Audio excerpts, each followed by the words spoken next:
ಕ್ಷೇತ್ರಾದಿ ದೇವತೆಗಳಾಗಿರತಕ್ಕಂಥ ಗ್ರಾಮ ದೇವತೆಯರ ಇರುವರ ಪಾದಾರವಿಂದಗಳಿಗೆ ನಮಸ್ಕರಿಸುತ್ತಾ ಈ ಒಂದು ಅದ್ದೂರಿಯಾಗಿ ವಿಜೃಂಭಣೆಯಾಗಿ ನಡೆಯುತ್ತಿರತಕ್ಕಂಥ ಗ್ರಾಮ ದೇವಿಯ ಜಾತ್ರಾ ಮಹೋತ್ಸವದ ಇವತ್ತಿನ ಪ್ರವಚನ ಕಾರ್ಯಕ್ರಮದ ವೇದಿಕೆ ಮೇಲೆ ಆಸೀನರಾಗಿರತಕ್ಕಂಥ ಹಿರೇಮಠದ ಬಸವಲಿಂಗಯ್ಯ ಶಾಸ್ತ್ರಿಗಳೇ, ಸುಶ್ರಾವ್ಯವಾಗಿ ಸುಮಧುರವಾಗಿ ದೇವಿಯ ಗೀತೆಗಳನ್ನು ಹಾಡಿರತಕ್ಕಂಥ ಶರಣ್ ಕುಮಾರ್ ಅವರು, ಅವರಿಗೆ ಮಂಗಳವಾದ್ಯದ ತಬಲಾ ವಾದ್ಯದ ಸಾಥ್ ನೀಡಿರತಕ್ಕಂಥ ಸದಾಶಿವ ಅವರೇ, ಹಾಗೂ ಈ ಒಂದು ವೇದಿಕೆ ಮೇಲೆ ಆಸೀನರಾಗಿರತಕ್ಕಂಥ ಕೆರೂರಿನ ಎಲ್ಲ ಹಿರಿಯರೇ, ಹಾಗೂ ಕಾರ್ಯಕ್ರಮದಲ್ಲಿ ಸಾಕ್ಷಾತ್ ದೇವಿಯ ಅಂತಃಕರಣ ಸ್ವರೂಪಿಗಳಾಗಿ ಭಾಗವಹಿಸಿರ್ತಕ್ಕಂಥ ಶ್ರದ್ಧೆಯ ತಾಯಂದಿರೇ, ಹಿರಿಯರೇ, ಯುವ ಮಿತ್ರರೇ, ಜಾತ್ರಾ ಕಮಿಟಿಯ ಎಲ್ಲ ಪದಾಧಿಕಾರಿಗಳೇ, ಮುದ್ದು ಮಕ್ಕಳೇ, ತಮ್ಮೆಲ್ಲರ ಅಂತರಾತ್ಮಕ್ಕೆ ಅನಂತ ಶರಣಾರ್ಥಿಗಳು. ನಿನ್ನೆ ದೇವಿಯ ಉಪಾಸನಾ ಪದ್ಧತಿಗಳ ಬಗ್ಗೆ ಸಾಕಷ್ಟು ಹೇಳಿದೆ. ದೇವಿಯ ಉಪಾಸನೆ ಅಂದ್ರೇನು, ದೇವಿಯ ಬಗ್ಗೆ ಇರತಕ್ಕಂಥ ಉಲ್ಲೇಖಗಳಲ್ಲಿ ಸಾಕಷ್ಟು ವಿಷಯಗಳನ್ನು, ಉಪಾಸನಾ ಪದ್ಧತಿಗಳನ್ನು, ಪೂಜಾ ಪದ್ಧತಿಗಳನ್ನು ನಿನ್ನೆ ನಾವು ತಿಳಿಸಿದ್ದೇವೆ. ಇವತ್ತು ನೇರವಾಗಿ ದಶಮಹಾವಿದ್ಯೆಯಲ್ಲಿ ಬರ್ತಕ್ಕಂಥ ಆ ದೇವಿಯ ರೂಪಗಳ ಬಗ್ಗೆ ವಿಶ್ಲೇಷಣೆಯನ್ನ ಮಾಡೋಣ. ದಶಮಹಾವಿದ್ಯೆಗಳು ಅಂತಂದ್ರೆ ದೇವಿಯನ್ನ ಸಾಕ್ಷಾತ್ಕರಿಸುವಂತಹ ವಿದ್ಯೆಗಳು. ಅದಕ್ಕೆ ಆ ಮಂತ್ರವೇ ಹೆಸರೇ ಹೇಳುವ ಹಾಗೆ ದಶ ಮಹಾವಿದ್ಯಾ ಅಂತ ಕರೀತಾರೆ. ದಶ ಮಹಾವಿದ್ಯಾ ಅಂದ್ರೆ 10 ರೀತಿಯ ವಿದ್ಯೆಗಳಿದ್ದಾವೆ ದೇವಿಯನ್ನ ಸಾಕ್ಷಾತ್ಕರಿಸಿಕೊಳ್ಳಿ. ಅದರಲ್ಲಿ ಮೊದಲನೇದ್ದು ಕಾಳಿ, ಕಾಳಿಕಾ ಮಾತೆ, ಮಹಾಕಾಳಿ, ಕಾಳರಾತ್ರಿ, ಭದ್ರಕಾಳಿ, ಹೀಗೆ ಬೇರೆ ಬೇರೆ ಹೆಸರುಗಳಿಂದ ಆ ಕಾಳಿಕಾ ಮಾತೆಯನ್ನ ನೀವೆಲ್ಲರೂ ಆರಾಧಿಸ್ತೇವೆ. ಎರಡನೇ ಮಹಾವಿದ್ಯೆ ತಾರಾದೇವಿ. ಮೂರನೇ ಮಹಾವಿದ್ಯೆ ಮಹಾತ್ರಿಪುರ ಸುಂದರಿ ಷೋಡಶಿ ಅಂತ ಕರೀತೀವಿ. ಭಾಳ ಇದಾವೆ, ಇನ್ನು 10 ಇದ್ದಾವೆ. ಇವತ್ತಿನ ವಿಷಯಕ್ಕೆ ಇಷ್ಟು ಸಾಕು ಅನ್ಕೊಂತ. ಯಾಕಂದ್ರೆ ಇವತ್ತು ನಾವು ಗ್ರಾಮ ದೇವತೆಯರ ಜಾತ್ರೆಯನ್ನ ಮಾಡ್ತಾ ಇದ್ದೀವಿ ಅಂದ್ರೆ ನಮ್ಮ ಮುಂದೆ ಇರತಕ್ಕಂಥ 2 ಶಕ್ತಿ ಪ್ರಧಾನ ವಿಗ್ರಹಗಳಿದಾವೆ. ಒಂದು ದ್ಯಾಮಮ್ಮ, ಇನ್ನೊಂದು ದುರ್ಗಮ್ಮ. ಈ ದೇವಿ ವಿಷಯ ಬಹಳ ಗಹನವಾದಂತಹ ವಿಷಯ, ತಾಂತ್ರಿಕ ವಿಷಯಗಳು ಅಂತಂದ್ರೂ ತಪ್ಪಾಗ್ಲಿಕ್ಕಿಲ್ಲ. ಈ ಕಾಳಿಯ ಅವತಾರದ ಬಗ್ಗೆ ಇವತ್ತು ಮೊದಲಿಗೆ ನೋಡೋಣ. ದಶಮಹಾವಿದ್ಯೆಗಳಲ್ಲಿ ಮೊದಲನೇದ್ದು ಕಾಳಿಯ ಅವತಾರ. ಈ ಕಾಳಿಕಾ ದೇವಿ ಅಂದ ತಕ್ಷಣ ನಿಮ್ಗೆಲ್ಲರಿಗೂ ಒಂದು ಫೋಟೋ ನೆನಪು ಬರುತ್ತೆ. ಕಾಳಿಕಾ ದೇವಿ ಫೋಟೋ ಎಲ್ಲರೂ ನೋಡಿದ್ದೀರಾ? ಅಮ್ಮಾರ ನೋಡಿರಿ ಎಲ್ಲರೂ? ಕಾಳಿಕಾ ದೇವಿ ಫೋಟೋದೊಳಗೆ ಹೆಂಗ್ ಕಾಣ್ತಾಳ? ಬಹಳ ಚಂದ ಕಾಣ್ತಾಳೆ, ಚಂದ ಕಾಣ್ತಾಳಿಲ್ಲ? ಬಹಳ ಚಂದ ಕಾಣ್ತಾಳ? ಕರೆ ಹೇಳ್ರಿ. ರೌದ್ರಮಯವಾಗಿರ್ತಾಳೆ. ಹಾಗಾದ್ರೆ ಕಾಳಿಕಾ ದೇವಿಯ ಸ್ವರೂಪ ಹೀಗೆ ಯಾಕಿದೆ? ಈ ರೀತಿಯ ಕಾಳಿಕಾ ದೇವಿಯನ್ನ ನಾವು ಯಾಕೆ ಪೂಜೆ ಮಾಡಬೇಕು? ಈ ಕಾಳಿಕಾ ದೇವಿಯ ಅವತಾರಗಳ ಬಗ್ಗೆ ನಮಗೆ ಉಲ್ಲೇಖಗಳು ಎಲ್ಲೆಲ್ಲಿ ಸಿಗ್ತವೆ?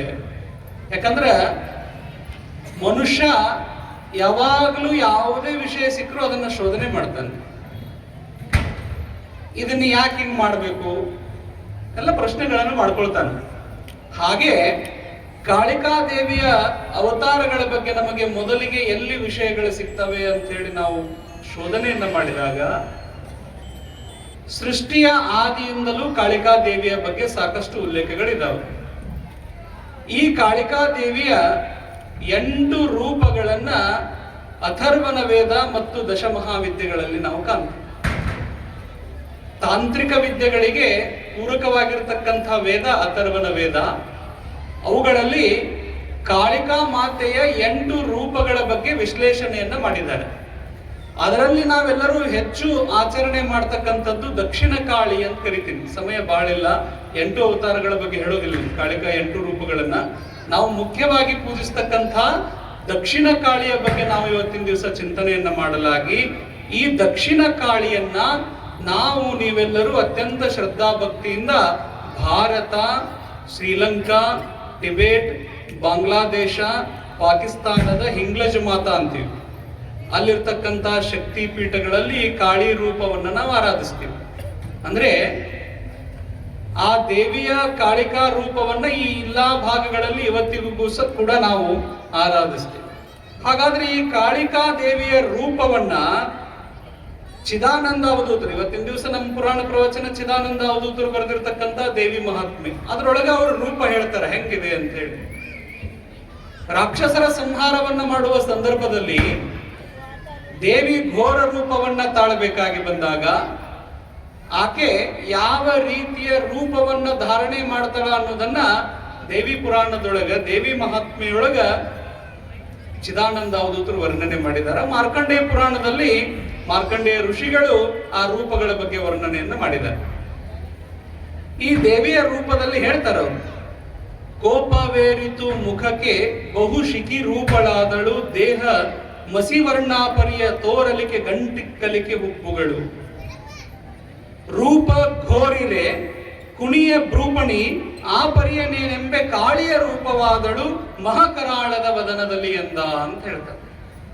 ಕಾಳಿಯ ರೂಪವನ್ನ ತಾಳ್ಬೇಕಾದ್ರೆ ನಾವು ನೀವು ಫೋಟೋದಲ್ಲಿ ನೋಡಿದ ಆಗಲೇ ಹೇಳಿದಂಗೆ ಸುಂದರವಾಗಿ ಅಂತಲ್ಲ, ಹುಬ್ಬು ಗಂಟಿಕ್ಕಿರ್ತಾವ, ಘೋರವಾಗಿರತಕ್ಕಂಥ ರೂಪ ಇರುತ್ತೆ, ಅತ್ಯಂತ ಕರ್ರಗಿನ ಬಣ್ಣವನ್ನ ಹೊಂದಿರ್ತಾಳೆ, ಜಡೆಗಳೆಲ್ಲ ಕೆದರಿರ್ತವೆ, ಜಡೆ ಕಟ್ಟಿರಂಗಿಲ್ಲ, ಕೂದಲುಗಳೆಲ್ಲ ಕೆದರಿರ್ತಾವೆ. ಎಲ್ಲಿ ತನ ಇರ್ತಾವ ಅಂದ್ರ ಪಾದದ ಮೊಣಕಾಲು ದಾಟಿ ಕೆಳಗೆ ಬರತಕ್ಕಂತ ಪಾದದವರೆಗೂ ಕಾಳಿಯ ಆ ಕೂದಲುಗಳಿರ್ತವೆ. ಹಾಗೆ 4 ಕೈಗಳನ್ನ ಹೊಂದಿರ್ತಾಳೆ, ನಾಲಿಗೆಯನ್ನ ಹೊರಗೆ ಚಾಚಿರ್ತಾಳೆ, ಕೈಯಲ್ಲಿ ರಕ್ತ ಪಾತ್ರೆ, ಒಂದು ಕೈಯಲ್ಲಿ ಪಾಶ, ಮತ್ತೊಂದು ಕೈಯಲ್ಲಿ ಖಡ್ಗ, ಮತ್ತೊಂದು ಕೈಯಲ್ಲಿ ಅಗ್ನಿ, ತ್ರಿನೇತ್ರವನ್ನ ಹೊಂದಿರ್ತಾಳೆ. 3 ಕಣ್ಣುಗಳು, ಸೂರ್ಯ, ಅಗ್ನಿ ಮತ್ತು ಚಂದ್ರ, ಈ 3 ರೀತಿಯ ಕಣ್ಣುಗಳನ್ನ ಹೊಂದಿ ಅತ್ಯಂತ ವಿಕಾರವಾಗಿರ್ತಕ್ಕಂಥ ರೂಪವನ್ನು ಧರಿಸಿರ್ತಾಳ. ಯಾಕೆ ಈ ರೂಪ ಧರಿಸಿರ್ತಾಳ ಅಂದ್ರೆ ರಾಕ್ಷಸರ ಸಂಹಾರ ಮಾಡಬೇಕಾಗಿರುತ್ತೆ. ಚಂದಗ ಮೇಕಪ್ ಮಾಡ್ಕೊಂಡು ಶೃಂಗಾರದಿಂದ ಹೋಗಿ ರಾಕ್ಷಸರ ಜೊತೆ ಹೋರಾಡಕ್ ಆಗಂಗಿಲ್ಲ. ಆ ರಾಕ್ಷಸರಿಗೆ ತಕ್ಕಂತಹ ಶೌರ್ಯ, ಆ ರಾಕ್ಷಸರನ್ನ ಸಂಹಾರ ಮಾಡತಕ್ಕಂತ ಶಕ್ತಿ ದೇವತೆಯಾಗಿ ಆಕೆ ಆ ಕಾಳಿಯ ರೂಪವನ್ನ ತಾಳ್ತಾಳೆ. ಕಾಳಿಯ ರೂಪವನ್ನ ತಾಳಿ ನರಮಾಲಾ ವಿಭೂಷಣವನ್ನ ಧರಿಸಿ ಆ ಒಂದು ರಾಕ್ಷಸರನ್ನ ಸಂಹಾರ ಮಾಡ್ತಾಳೆ. ಇಂತಹ ಕಾಳಿಕಾ ರೂಪದ ಉಲ್ಲೇಖವನ್ನ ದಶಮಹಾವಿದ್ಯೆಗಳಲ್ಲಿ, ಕೃತಕ ಗೃಹ್ಯ ಸೂತ್ರಗಳಲ್ಲಿ, ಮಹಾಭಾರತದ ಸಾತ್ವಿಕ ಪರ್ವ ಅಂತ ಒಂದು ಬರುತ್ತೆ. ಅಲ್ಲಿ ಮಹಾಭಾರತದೊಳಗ ದ್ರೋಣಾಚಾರ್ಯರ ಸಾಯುವವರೆಗೂ ರಾತ್ರಿ ಯುದ್ಧ ಆಗೋದಿಲ್ಲ. ಒಟ್ಟ ದ್ರೋಣಾಚಾರ್ಯರ ಸತ್ತ ಮೇಲೆ ರಾತ್ರಿ ಯುದ್ಧಗಳು ಚಾಲು ಆಗ್ತಾವ. ಆ ರಾತ್ರಿ ಯುದ್ಧಗಳ ಚಾಲು ಆದ ಸಂದರ್ಭದಲ್ಲಿ ಆ ಒಂದು ಮಹಾರಾತ್ರಿ, ಕಾಳರಾತ್ರಿಯಾಗಿ ಆ ದೇವಿ ಆ ಇಡೀ ರಣರಂಗದ ಸುತ್ತ ಸಂಚರಿಸ್ತಾಳೆ ಅಂತಕ್ಕಂಥದ್ದು ಮಹಾಭಾರತದಲ್ಲಿ ಕೂಡ ನಮಗೆ ಕಂಡು ಬರುತ್ತೆ. ಹಾಗೆ ದುರ್ಗಾ ಸಪ್ತಶತಿಯಲ್ಲಿ ಕೂಡ ರಕ್ತ ಬೀಜನನ್ನ ಸಂಹಾರ ಮಾಡಲಿಕ್ಕೆ ಈ ಕಾಳಿ ಅಂತಕ್ಕಂಥ ರೂಪವನ್ನು ಧರಿಸ್ತಾಳೆ. ಆ ರಕ್ತ ಬೀಜರಿಗಿಂತಲೂ ಮುಂಚೆ ಚಂಡ ಮುಂಡ ಅಂತಕ್ಕಂಥ ರಾಕ್ಷಸರನ್ನ ಸಂಹಾರ ಮಾಡಿ ಚಾಮುಂಡಿ ಅಂತ ಹೇಳಿ ಕರೆಸಿಕೊಳ್ತಾರೆ. ಈ ಒಂದು ವಿಶೇಷವಾಗಿರ್ತಕ್ಕಂತಹ ಕಾಳಿಯ ರೂಪದಲ್ಲಿ ಆ ಭಗವತಿ ದೇವಿ ಏನು ತೋರಿಸ್ತಾಳಂದ್ರೆ, ದೇವಿ ತೋರಿದಳಾಗ ನರಮಾಲಾ ವಿಭೂಷಣ ಚರ್ಮದುಡುಗೆಯು ಕೇವಲದ ವಿಸ್ತಾರವದನ ತ್ರಿರಕ್ತದಾನಯನ ತೀವಿ ಬಾಯೊಳಗಿಡುತ್ತ ಮಾಂಸವ ನೋವಿ ಕುಡಿಯುತ್ತ ರಕ್ತಪಾನದ ಲಾವಿ ಲಹರಿಲಿ ತೂಗುತ್ತಲಿ ಔಡಗಿಯುತ್ತಲಿ ದೇವಿ ಅಂತ ಹೇಳ್ತಾರೆ ಅವರು.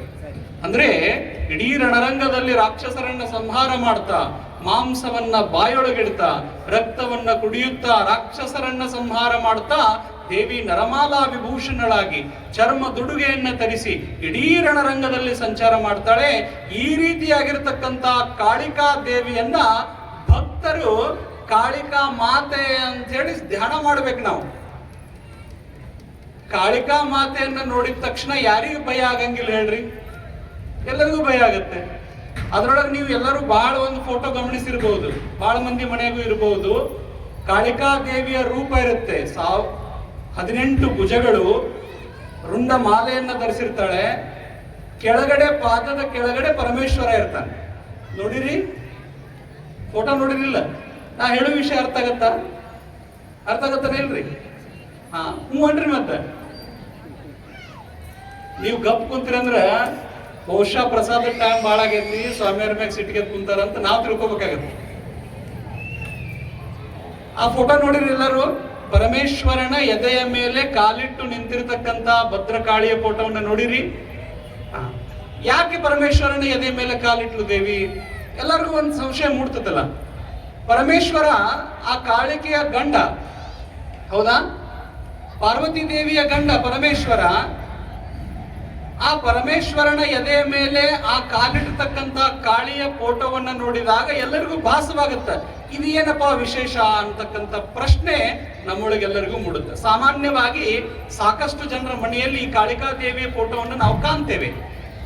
ಯಾಕೆ ಈ ಚಿತ್ರದ ಕತೆ ಹಿನ್ನೆಲೆ ಏನು ಅಂತೇಳಿ ನಾವು ಗ್ರಹಿಸಿದಾಗ, ಈಗ ಏನು ಇವ್ರು ಹೇಳಿದ್ರಲ್ಲ, ರಸಿಲೋಮ, ರುದಗ್ರ, ಬಿಡಾಲ, ಚಿಕ್ಷುರ, ಮಹಿಷಾಸುರ, ಚಂಡಮುಂಡ, ರಕ್ತಬೀಜ, ಧೂಮ್ರಲೋಚನ, ಎಷ್ಟು ಮಂದಿ ರಾಕ್ಷಸರು. ಇದಲ್ಲದೆ ದಶಮಹಾವಿದ್ಯೆಗಳಲ್ಲಿ ಬೇರೆ ಬೇರೆ ರಾಕ್ಷಸರು ಬರ್ತಾರ. ತಾರಕಾಸುರ, ಬಂಡಾಸುರ, ತುಮುಲಾಸುರ, ಹೀಗೆ ಸಾಕಷ್ಟು ರಾಕ್ಷಸರನ್ನ ಸಂಹಾರ ಮಾಡಿದ ಮೇಲೆ ಸೃಷ್ಟಿಯಲ್ಲಿ ಆ ಭದ್ರಕಾಳಿ ಮಾತೆ ಅತ್ಯಂತ ಘೋರ ರೂಪದಿಂದ ಸಂಚಾರ ಮಾಡ್ತಿರ್ತಾಳೆ. ಎಲ್ಲ ರಾಕ್ಷಸರನ್ನ ಸಂಹಾರ ಮಾಡಿದ ಮೇಲೆ ನರ್ತನವನ್ನ ಮಾಡ್ಲಿಕ್ಕೆ ಪ್ರಾರಂಭ ಮಾಡ್ತಾಳ. ಆಕೆಯ ನರ್ತನದಿಂದಾಗಿ ಇಡೀ 14 ಲೋಕಗಳು ಅಲ್ಲೋಲ ಕಲ್ಲೋಲ ಆಗ್ತವೆ. ಆಕೆಯ ನರ್ತನವನ್ನ ನಿಂದ್ರಿಸಬೇಕಂತ ಹೇಳಿ ಎಲ್ಲಾ ದೇವಾನುದೇವತೆಗಳು ಪ್ರಯತ್ನ ಪಟ್ಟರು, ಆಗೋದಿಲ್ಲ. ಆಕೆ ಸಂಚಾರ ಮಾಡುವಾಗ ಪರಮೇಶ್ವರ ನಿರ್ಧರಿಸ್ತಾನೆ, ಈ ಕಾಳಿಕಾ ಮಾತೆಯ ನೃತ್ಯವನ್ನ ನಿಂದ್ರಿಸಬೇಕಾದ್ರೆ ನಾನೇ ಹೋಗ್ಬೇಕು ಅಂತ ಹೇಳಿ ಆಕೆ ಬರ್ತಕ್ಕಂತ ಮಧ್ಯದಲ್ಲಿ ರಾಕ್ಷಸರ ಶವಗಳ ಮೇಲೆ ಅಡ್ಡಾಡ್ತಿರ್ತಾಳಲ್ಲ, ಆ ಮಧ್ಯದಲ್ಲಿ ಪರಮೇಶ್ವರ ತಾನು ಮಲಗ್ತಾನೆ. ಮಲಗಿದ ಮೇಲೆ ಕಾಳಿಕಾ ನೃತ್ಯವನ್ನ ಮಾಡ್ತಾ ಲೋಕವನ್ನ ಸಂಹಾರಾರ್ಥಕವಾಗಿ ಘೋರ ರೂಪವನ್ನ ತಾಳಿ ಸಂಚಾರ ಮಾಡುವ ಸಂದರ್ಭದಲ್ಲಿ ನೃತ್ಯ ಮಾಡ್ತಾ ಬರಬೇಕಾದ್ರೆ ಆ ಪರಮೇಶ್ವರನ ಎದೆಯ ಮೇಲೆ ಕಾಲಿಟ್ಟ ತಕ್ಷಣ ಪತಿಯ ಎದೆ ಮೇಲೆ ಕಾಲಿಟ್ಟೆ ಅಂತಕ್ಕಂಥ ಭಾವ ಆಕೆಗೆ ಮೂಡುತ್ತೆ. ಘೋರ ರೂಪವನ್ನ ವಿಸರ್ಜನೆ ಮಾಡ್ತಾಳೆ, ಮತ್ತೆ ಪಾರ್ವತಿ ದೇಹದೊಳಗೆ ಸೇರ್ಕೊಳ್ತಾಳೆ. ಪಾರ್ವತಿ ಕಾಳಿಕಾ ರೂಪದ ವಿಸರ್ಜನೆಗೋಸ್ಕರ ಪರಮೇಶ್ವರ ಮಾಡಿದ ಪ್ರಯತ್ನ ಅದು. ಯಾಕಂದ್ರೆ ಗಂಡ ಹೆಂಡತಿ ಮಧ್ಯೆ ಚಂದ ಇರಬೇಕು ಅಂತೇಳಿ ಇದೇ ಸಾಕಷ್ಟು ಕಥೆಗಳನ್ನ ಹೇಳಿದ್ರು ಅವರು. ಅದಕ್ಕ ಶರಣರು ಕೂಡ ಬಹಳ ಸತಿಪತಿಗಳ ಬಗ್ಗೆ ಬಹಳ ಸುಂದರವಾಗಿ ಹೇಳಿದ್ದಾರೆ. ಆದ್ಯ ವಚನಕಾರ ಒಂದು ವಚನ ಹೇಳ್ತಾನ, ಸತಿಪತಿಗಳೊಂದಾದ ಭಕ್ತಿ ಹಿತವಾಗಿಪ್ಪುದು ಶಿವಂಗೆ. ಗಂಡ ಹೆಂಡತಿ ಕೂಡಿ ಮಾಡಿದ ಭಕ್ತಿ ಪರಮೇಶ್ವರಿಗೆ ಇಷ್ಟ ಅಂತ ಹೇಳ್ತಾರೆ ಅವರು. ಸತಿಪತಿಗಳೊಂದಾದ ಭಕ್ತಿ ಹಿತವಾಗಿಪ್ಪುದು ಶಿವಂಗೆ, ಸತಿಪತಿಗಳೊಂದಾಗದವನ ಭಕ್ತಿ ಅಮೃತದೋಳ್ ವಿಷ ಬೆರೆಸಿದಂತೆ ಕಾಣ ರಾಮನಾಥ ಅಂತ ಹೇಳ್ತಾರೆ. ಅದಕ್ಕೆ ಸತಿಪತಿಗಳಿಬ್ಬರು ಸಾಕ್ಷೀಕರಿಸಿ ಪರಮೇಶ್ವರ ಪುರುಷನಾದ್ರೆ ಆ ಕಾಳಿಕಾ ಪ್ರಕೃತಿಯ ರೂಪದಲ್ಲಿ ನಾವು ಆರಾಧಿಸ್ತಾ ಇದ್ದೇವೆ. ಸಮಯ ಬಹಳ ಆಗಿದೆ, ಮುಂದಿನ ಅವತಾರಗಳನ್ನ ನಾಡಿಗೆ ಚರ್ಚಿಸೋಣ.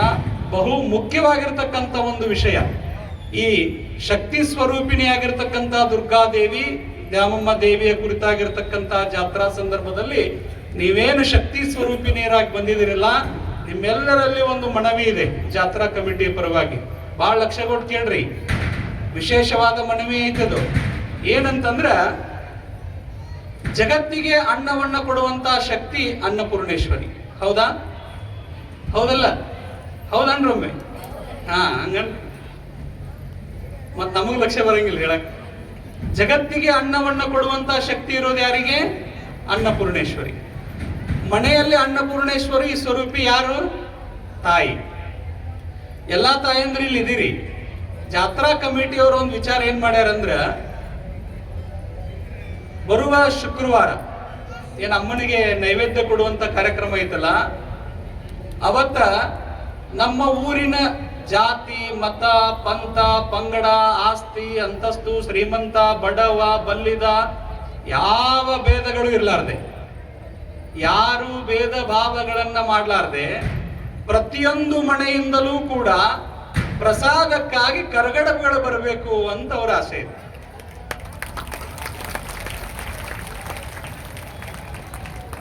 ಚಪ್ಪಾಳೆ ಇನ್ನೂ ಜೋರು ಕೇಳಿದ್ರೆ ಬಹಳ ಕಡಬ್ ಬಂದಂಗ. ಎಷ್ಟು ಚಪ್ಪಾಳೆ ಹೊಡೆದ್ರಿ ನೋಡು, ಅಷ್ಟು ಕಿಲೋ ಮಣಿಯಿಂದ ಬರ್ಬೇಕು ಕಡಬು. ಒಬ್ಬೊಬ್ರು ಚಪ್ಪಾಳೆ ಹೊಡೆದಿದ್ದು ಎನಿಸ್ಲಿ, ಮತ್ ನಾಳೆಗೆ ಚಪ್ಪಾಳೆ ಹೊಡಿಸ್ತೀವಿ ನಾವು. ಹೊಡಿದ್ ಬಿಟ್ರಿ ಮತ್ ನಾಳೆಗೆ. ಯಾಕಂದ್ರೆ ಬಹಳ ವಿಶೇಷವಾಗಿರ್ತಕ್ಕಂಥ ಕಾರ್ಯಕ್ರಮ. ಊರಿನ ಹಬ್ಬ, ಊರಿನ ಜಾತ್ರೆ ನಾವು ನೀವೆಲ್ಲರೂ ಮಾಡಬೇಕು. ನಮ್ಮ ಮನೆಯ ಕರಗಡವಿನ ಪ್ರಸಾದವನ್ನ ಇಡೀ ಊರ್ ಮಂದಿ ಊಟ ಮಾಡಬೇಕು. ಇಡೀ ಊರ್ ಮಂದಿ ಮಾತ್ರ ಅಲ್ಲ, ಅವತ್ತು ಬರ್ತಕ್ಕಂತ ಎಲ್ಲ ಭಕ್ತಾರ್ಥಿಗಳು ಪರಸ್ಥಳದಿಂದ ಬಂದಿರಲಿ, ಬೇರೆ ಬೇರೆ ಊರುಗಳಿಂದ ಬಂದಿರಲಿ, ಎಲ್ಲ ಭಕ್ತಾದಿಗಳಿಗೂ ಪ್ರಸಾದವನ್ನ ಉಳಿಕಿದ ಪ್ರಸಾದ ಇಲ್ಲಿ ತಯಾರು ಮಾಡ್ತಾರ. ಉಳಿದಂತ ಪ್ರಸಾದವನ್ನೆಲ್ಲ ಇಲ್ಲಿ ತಯಾರು ಮಾಡ್ತಾರ. ಮಣಿಯಿಂದ ನಮಗೆ ಎಷ್ಟು ಬೇಕು ಕಡಬ್ ಅಂದ್ರೆ ಪ್ರತಿ ಮನೆಗೂ ಒಂದು 5-5 ಕಿಲೋ ಮಾಡಿಕೊಟ್ರೆ ಸಾಕು.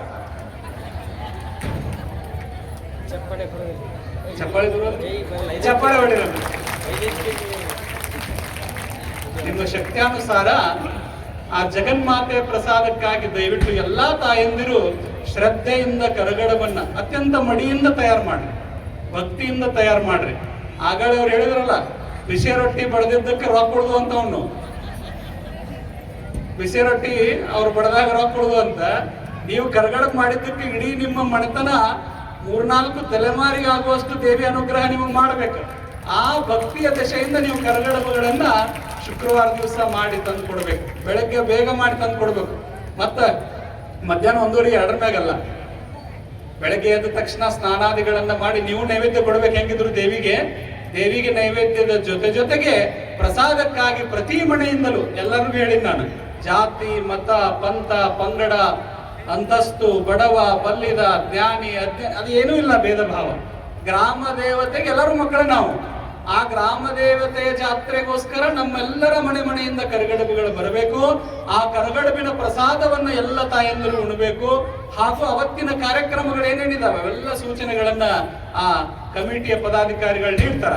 ಆದ್ರೆ ದಯವಿಟ್ಟು ನಮಗೊಂದು ದೊಡ್ಡ ಜವಾಬ್ದಾರಿ ಕೊಟ್ಟಾರ, ಕಡಬು ಕೂಡಿಸೋದು. ನಿಮ್ಮೆಲ್ಲರ ಭರವಸೆಯ ಮೇಲೆ ನಾವು ಅವ್ರಿಗೆ ಮಾತು ಕೊಟ್ಟಿವಿ. ಊರಿನ ಜನ ಮಾತ್ರ ಅಲ್ಲ, ಅವತ್ತು ಎಷ್ಟು ಜನ ಬಂದ್ರು ಅವರಿಗೆ ಆ ಪ್ರಸಾದದ ವ್ಯವಸ್ಥೆಯನ್ನ ಜಗನ್ಮಾತೆ ಅನುಗ್ರಹದಿಂದ ಎಲ್ಲಾ ಊರಿನ ತಾಯಂದಿರು ಮಾಡ್ತಾರೆ ಅಂತಕ್ಕಂಥ ಮಾತನ್ನ ಕಮಿಟಿಯ ಪದಾಧಿಕಾರಿಗಳೇ ನಿಮ್ಮ ಸಾಕ್ಷಿಯಾಗಿ ನಾನು ಇವತ್ತಿನ ದಿವಸ ಹೇಳ್ತಾ, ನಾಳಿನ ದಿವಸ ಇವತ್ತು ಸಮಯ ಬಹಳ ಆಗಿದೆ. ನಾನು ಆಕ್ಚುಲಿ ಇವತ್ತು ಕಾಳಿ, ತಾರ ಮತ್ತು ಷೋಡಶಿ 3 ದೇವಿಯರ ಅವತಾರ ಬಗ್ಗೆ ಚರ್ಚೆ ಮಾಡ್ಕೋಬೇಕು ಅನ್ಕೊಂಡಿದ್ವಿ.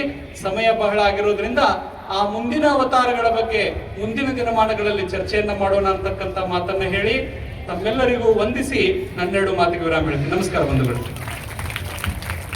ಇಲ್ಲಿಯವರೆಗೆ